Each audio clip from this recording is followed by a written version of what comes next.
Bon, c'est quoi cette cargaison arrivée au village en fin de journée? Eh bien, c'était du ravitaillement pour l'avant-poste de Fort Boueux. Fort boueux? Oui, il y a un camp militaire situé au nord de Clerval. Cet avant-poste sert à surveiller les marais qui lui font face, car de l'autre côté se trouvent des orques. Des orques? Oui, des êtres démoniaques et barbares mesurant 2 mètres de haut, qui n'auraient aucune peine à massacrer des petits enfants. Ces monstres sont redoutés et bon nombre de fois, les races des terres d'Osgil ont dû y faire face. Ils sont redoutables au combat. Ouais, autant dire qu'il faut les garder à l'œil. Il y en a beaucoup des attaques menées par les orques. Eh bien, pas tellement, car il y a une chose qui sépare le territoire des orques et le reste du continent. Une démarcation presque infranchissable car dangereuse, les marais. Oui, mais malgré tout, on n'est jamais trop prudent.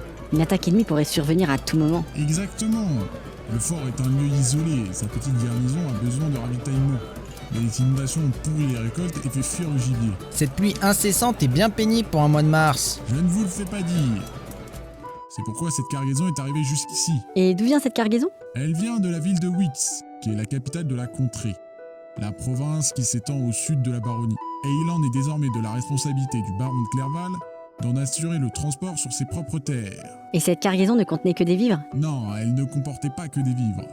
Outre les 2 gardes et le conducteur qui l'ont amené jusqu'ici, il y avait aussi un homme, Qui ça? Julius Mortemir, un jeune casse-pied fainéant, prétentieux et malhonnête.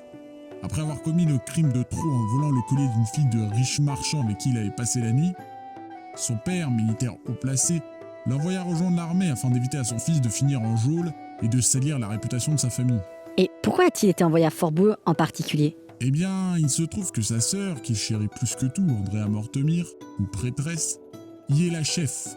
Il l'envoie sous la houlette de sa sœur pour qu'il file droit. En plus, vu le point paumé que ça a l'air d'être, ils peuvent être certains qu'il ne recommencera pas ses frasques. Il sera étroitement surveillé par sa sœur. Mais dites voir, pour l'instant je ne vois pas très bien le lien avec nos PJ. Eh bien, les 3 hommes engagés devaient transporter le chariot jusqu'à Clerval. Il fallait maintenant trouver des personnes pour effectuer le chemin allant jusqu'à Fort Boueux. Et comme je l'ai dit, c'était de la responsabilité du baron d'en assurer le bon cheminement. D'où l'appel à nos héros. Ouais, après les aptitudes qu'ils ont démontrées pour sauver l'enfant, qui de mieux placé pour réaliser cette tâche? Oui, c'est vrai, le baron peut avoir confiance en eux.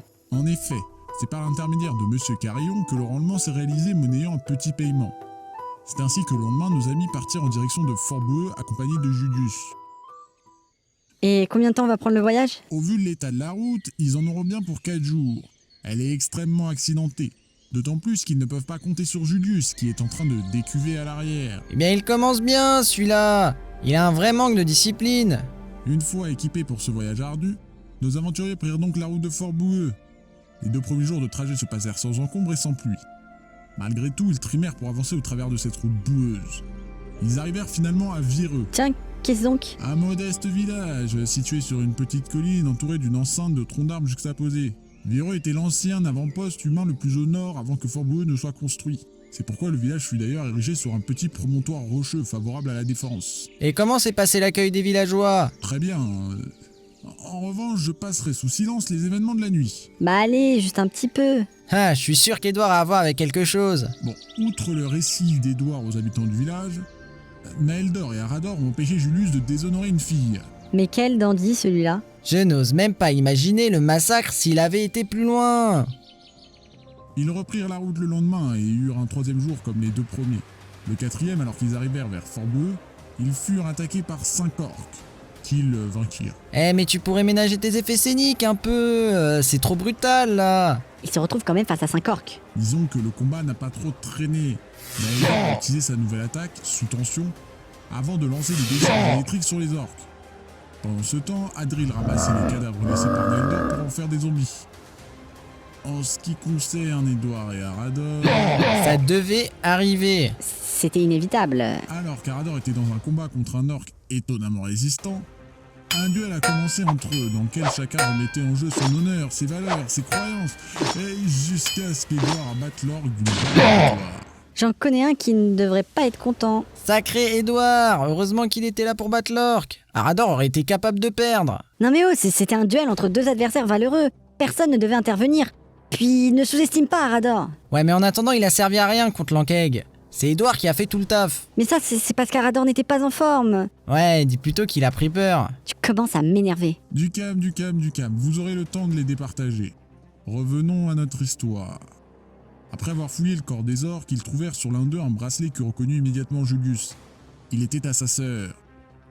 Ni une ni deux, il fut soudain gagné de la motivation pour aller le plus vite possible à Fort-Bourg, car une chose était sûre, si un de ces orques avait ce bracelet, c'est qu'il était arrivé quelque chose à sa sœur. Il était temps qu'il se bouge les miches. En tout cas, il a l'air de vraiment tenir à sa sœur. Bon, ils ont fait quoi après? Eh bien, ils ont repris leur route jusqu'à distinguer Fort-Bourg.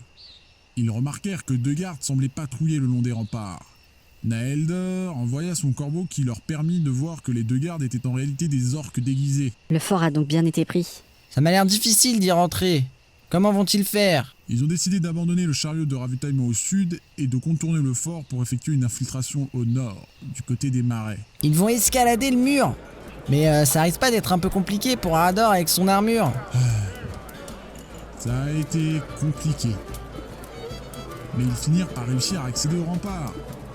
Et c'est à partir de là que le grand n'importe quoi commença.